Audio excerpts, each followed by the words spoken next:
What's up everyone, James here, and in today's video I wanted to talk about jungle Vallisneria and melting basically. So a lot of times when we go to our fish shops and we buy aquatic plants, they look great in the shop, and then when we get them back and put them into our aquariums, they look absolutely fine maybe for the first couple of days, and then after a couple of weeks or maybe just a week or so, they tend to start like dying off and starting to discolor and melt effectively back, and it tends to really shock people.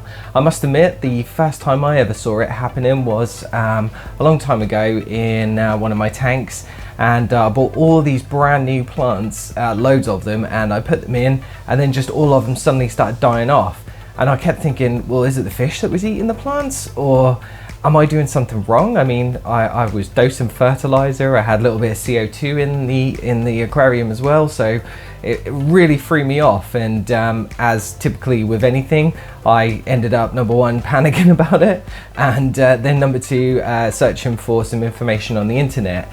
And generally what you will find is that this is a very common thing that happens with a lot of aquatic plants, and it is called sort of melting. I think that's the most common name for it.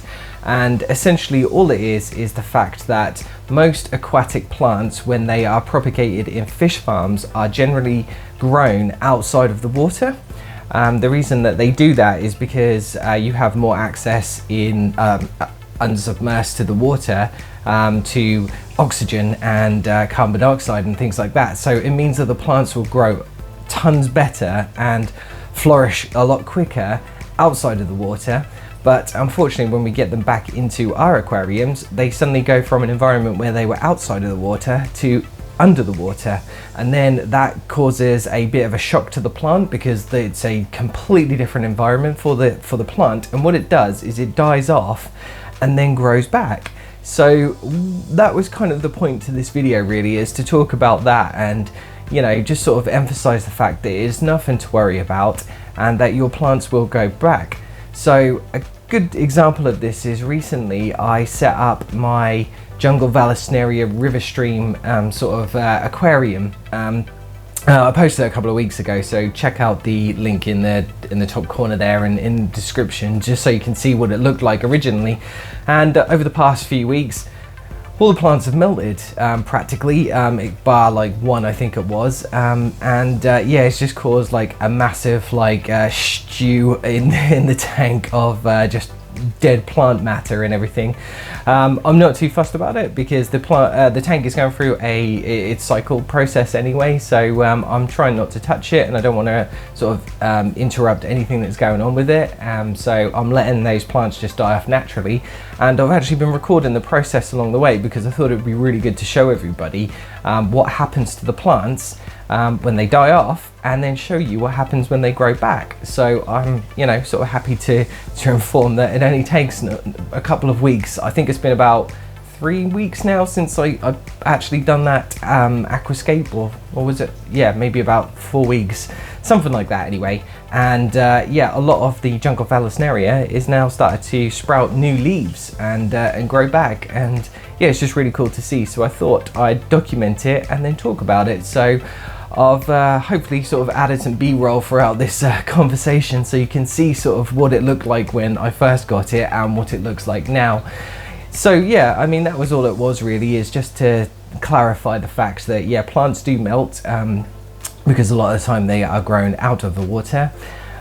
It's nothing to worry about, nothing to panic over. They will grow back, and you know, it's just a factor of time really. The only thing I've sort of done to help sort of just to encourage the growth a little bit more there is just to add a little bit of fertilizer.